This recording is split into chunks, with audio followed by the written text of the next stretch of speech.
आप सभी सुनने वालों को मेरा प्रणाम। अमावस्या के एक दिन पहले और महीने की सबसे अंधेरी रात को शिवरात्रि के रूप से जाना जाता है।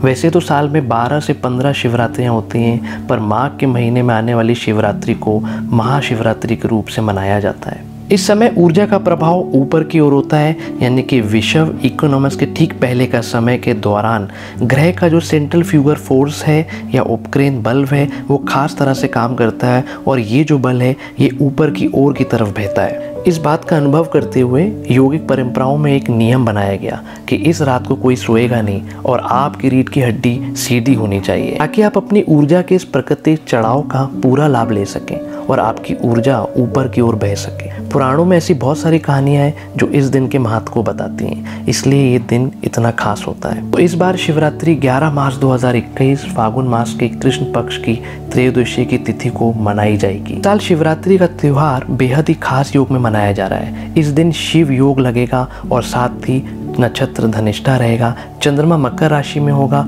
और सूर्य कुंभ राशि में। इस दिन अभिजीत मुहूर्त दोपहर 12:08 से 12:55 तक रहेगा। महाशिवरात्रि का पूजन कैसे करें? महाशिवरात्रि के प्रातः स्नान करने के बाद आप व्रत का संकल्प लीजिए और फिर पूजा को आरंभ करिए। शिवरात्रि में व्रत के नियमों का अच्छे से पालन करें ताकि आपके इसके व्रत का पूर्ण फल प्राप्त हो सके। सूर्योदय और चतुर्थी तिथि के अस्त होने के मध्य समय के बाद ही व्रत का आपको पारण करना चाहिए। 4 बार की जाती है भगवान शिव की पूजा। महाशिवरात्रि के दिन भगवान शिव का पूजन 4 बार किया जाता है। मान्यता के अनुसार भगवान शिव का पूजन रात्रि के समय 1 बार और फिर संभव हो तो 4 बार करना चाहिए। वेदों में रात्रि के 4 पहर बताए गए और इस दिन हर पहर में भगवान शिव की पूजा की जानी चाहिए। महाशिवरात्रि का पहला शुभ पूजा का मुहूर्त है निशिता काल पूजन का मुहूर्त, जो कि 11 मार्च को प्रातः 12:06 से 12:55 तक रहेगा। शिवरात्रि के 4 प्रहर के पूजा के विशेष मुहूर्त इस प्रकार हैं। पहला शाम को 6:27 से 9:29 तक, दूसरा रात को 9:29 से 12:31 तक, तीसरा पहर है 12:31 से 3:32 तक और चौथा पहर है 12:03 से 6:34 सुबह तक। आप चारों पहरों में से कभी भी शिव जी का पूजन करिए और कोशिश करिए कि हम रात भर जगे रहें और हमारी रीढ़ की हड्डी सीधी रहे, ताकि आप अपने जीवन में नए ऊर्जा और नए स्रोत की एनर्जी को प्राप्त कर सकें। शिवरात्रि के दिन हमें क्या करना चाहिए? शिवलिंग का पंचामृत से स्नान कराएं।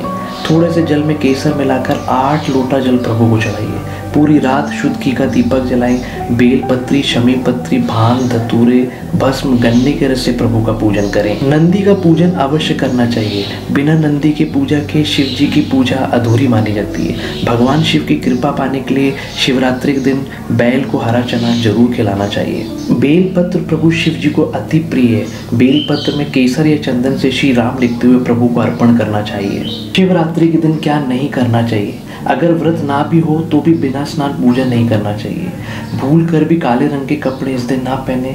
शिव जी के पूजन में हल्दी, कुमकुम, तुलसी का प्रयोग बिल्कुल भी ना करें। एक और खास बात का ध्यान रखिए कि शिवलिंग में चढ़ा हुआ प्रसाद को ग्रहण ना करें, क्योंकि जो प्रसाद शिवलिंग में चढ़ा होता है वो चंदेश्वर का भाग माना जाता है और चंदेश्वर जो है वो भूत और प्रेत के प्रधान माने जाते हैं।